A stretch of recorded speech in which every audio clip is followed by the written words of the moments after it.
વેપારી 52% નફા પર શાકભાજી વેચવાનો દાવો કરે છે, એટલે એમ કહે છે કે ભાઈ હું જે પણ વેચું છું એમાં મને 52% નફો મળે છે. ઓકે, પણ અપ્રમાણિક રીતે શું કરે છે, એવા વજનનો ઉપયોગ કરે છે કે જેના પર દર્શાવેલા વજન કરતાં 8% ઓછું આપે છે. એટલે આમ તો જોવા જઈએ ને તો વેપારી બે અલગ અલગ નફા કમાશે. એક તો નફો જે 52% કિંમત વધારે મેળવે છે એના પર 52% નફો મળે છે, અને જોડે જોડે વજનમાં ઓછું આપે છે, તો ત્યાંથી પણ એને કંઈક નફો મળશે. એટલે એનો નફો 52% કરતાં વધારે જશે. તો પ્રશ્નમાં એ કીધું છે કે વેપારીએ કરેલા નફાની કુલ ટકાવારી છે, તો મારો જવાબ 52% કરતાં વધારે આવે. બધા જ ઓપ્શન છે વધારે. હવે તમે બીજી એક વસ્તુ નોટિસ કરો, અને કાઉન્સમાં બહુ ક્લિયર કટ લખ્યું છે, એમ ખબર, સૌથી નજીકના પૂર્ણાંકમાં જવાબ આપો. એટલે લાઈક તો કરો, આટલા બધા જણા જોવો છો ને, લાઈકનું બટન બિચારું એમને તમારી રાહ જોઈને બેઠું છે, હે ને. ચલો કઈ રીતે કરશું? તો આમાં જો મને એટલી ખબર પડે, કાંઈ કરાય નહીં.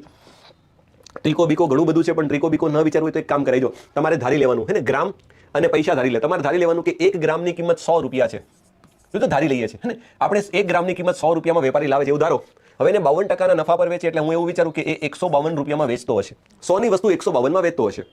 હવે કેવી રીતે વેચે છે? તો 10% વજન ઓછું આપે છે. એનો મતલબ એને ત્યાં જો કદાચ કોઈ 100 ગ્રામ લેવા જશે તો એને 8% ઓછું આપશે. એનો મતલબ એને 92 ગ્રામ જ આપશે. તમારે બે વસ્તુ વિચારવાની. એક તો વજનમાં ઓછું આપે છે એટલે 100 ની જગ્યાએ 92 આપશે. કોઈ કે સાહેબ હું તો 1000 લઈને ગણું, તો અલા તું 1000 ગ્રામ લઈને ગણશે તો એ 920 ગ્રામ આપશે. એનાથી કાંઈ ફરક નહીં પડે. આપણે ઈઝી કરવાનો પ્રયત્ન કરીએ કે ધારો કે 100 ગ્રામ લેવા આવ્યો તો એને 92 ગ્રામ જ આપશે. પૈસા કેટલા લેશે? તો 100 રૂપિયાની વસ્તુના 152 ના હિસાબે વેચે છે. ચલો તો અહીંયા ધ્યાન આપો. હવે જ્યારે એને ત્યાં ગ્રાહક લેવા આવે છે તો એ ગ્રાહક પાસે કેટલા રૂપિયા લેશે ખબર? તો ગ્રાહકને તો એવું જ લાગે છે કે 100 ગ્રામ આપ્યું છે, તો એ ગ્રાહક પાસે તો 100 ગ્રામના પૈસા લેશે. કોના ભાવે? 152 રૂપિયાના હિસાબે. તો 1 ગ્રામના 152 હોય તો 100 ગ્રામના કેટલા થાય? તો તમે કહેશો સાહેબ ગ્રાહક પાસે 15,200 રૂપિયા લેશે.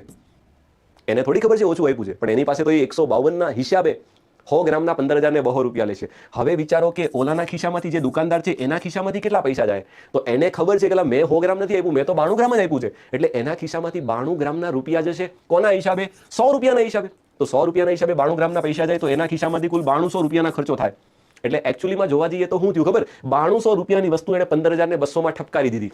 તો એને નફો થયો. તો કેટલા ટકાનો નફો થયો? અહીંયા ધ્યાન આપજો. ટકાવારીમાં નફો કેવી રીતે મળે? તો ઉપર આવશે બંનેનો તફાવત. તો 2 મીંડા, સોરી 3 મીંડા આવશે. 200 કેન્સલ ને 15 માંથી ટોટલ 6000 રૂપિયાનો નફો થયો. નફો કોના પર મળે? હંમેશા મૂળ કિંમત. તો મૂળ કિંમત આવશે કેટલી? 9200. અને ગુણ્યા કેટલા થવાના? તો તમે કહેશો સાહેબ 100. બસ જો પતી ગયો. મારો જવાબ બિલકુલ રેડી છે. 2 મીંડા મસ્ત કેન્સલ. લગભગ 4 વડે જાય છે તો 15 ચોક 60, 4 વડે જશે તો 46, 23 ચોક 92. તો શું થાય? 1500 ને તમારે 23 વડે ભાગવાના થાય. ધ્યાન આપજો. પાછો 23 વડે ભાગાકાર આવ્યો છે, જોજો સમજજો. 23 ગુણ્યા 5 115, 23 ગુણ્યા 6, તો 23 ગુણ્યા 6 138 થશે. 138 થાય તો વધે કેટલા? 12 ઉપરથી આવશે 0 એટલે 120. તો 23 પંચા 115, વધે 5, ઉપર કંઈ નથી. એટલે મારો જવાબ આવશે 65 પોઈન્ટ સમથિંગ. તો 65 પોઈન્ટ સમથિંગ વાળો એક જ ઓપ્શન છે.